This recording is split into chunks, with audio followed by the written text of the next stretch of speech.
어느 날부터 아들이 전화를 받지 않기 시작했습니다. 처음에는 바쁜 줄 알았습니다. 하지만 며칠이 지나도 연락은 오지 않았습니다. 문자를 보내도 짧은 답만 돌아왔습니다. 바빠요. 그게 전부였습니다.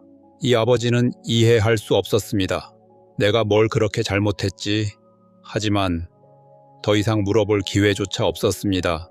이미 관계는 멀어져 있었기 때문입니다. 사실 이런 일은 생각보다 흔하게 일어납니다. 그리고 대부분의 부모는 그 이유를 끝까지 모른 채 살아갑니다. 심리학에서는 이런 상태를 감정적 단절이라고 합니다. 겉으로는 관계가 유지되는 것 같지만 속에서는 이미 거리를 둔 상태입니다. 오늘은 자식이 부모에게서 멀어지는 가장 흔한 이유를 실제 사례를 통해 말씀드리겠습니다.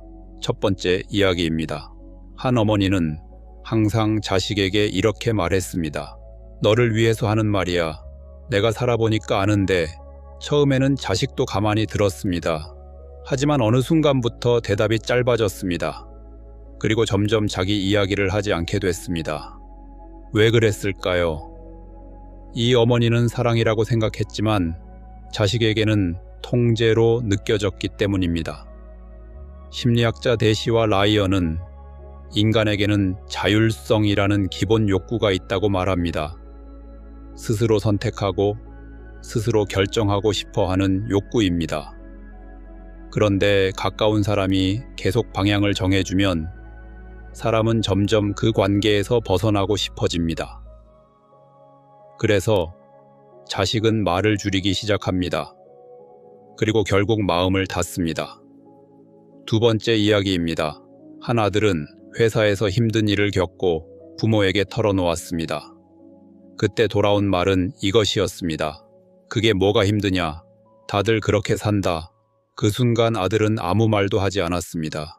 하지만 그날 이후 다시는 고민을 이야기하지 않았습니다. 왜일까요? 심리학자 존 가트맨은 관계에서 가장 중요한 것은 감정에 대한 반응이라고 말합니다. 사람은 문제를 해결해주는 사람보다 자기 감정을 이해해주는 사람에게 마음을 엽니다. 하지만 감정을 무시당하는 순간 사람은 이렇게 생각합니다. 말해봤자 소용없다. 그때부터 관계는 서서히 멀어집니다. 세 번째 이야기입니다. 한 부모는 자식을 자주 비교했습니다. 누구는 잘하는데 왜 너는 그것도 못하냐? 처음에는 더 잘되길 바라는 마음이었습니다. 하지만 자식에게는 전혀 다르게 느껴졌습니다. 심리학에서는 부모의 비교가 자존감에 큰 상처를 남긴다고 말합니다. 특히 부모는 있는 그대로 인정해줄 사람이라고 믿고 있기 때문입니다.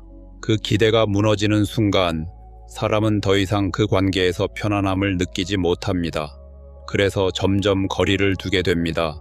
여기서 가장 중요한 사실이 있습니다. 자식은 말 때문에 떠나는 게 아닙니다. 그 말 뒤에 있는 태도 때문에 멀어지는 겁니다.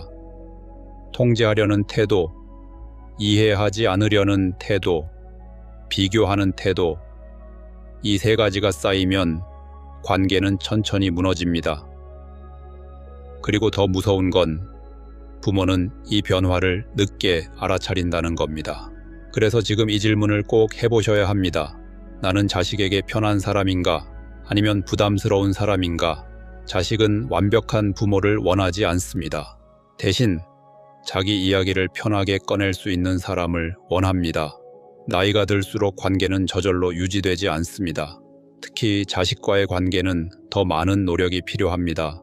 조언보다 경청을, 지적보다 공감을, 이 두 가지만 바꿔도 관계는 충분히 달라질 수 있습니다. 이미 멀어졌다고 느껴진다면 지금이라도 늦지 않았습니다. 관계는 천천히 멀어지듯 천천히 다시 가까워질 수 있기 때문입니다. 자식과의 거리는 시간이 아니라 태도가 만듭니다. 그리고 그 태도는 지금부터 바꿀 수 있습니다.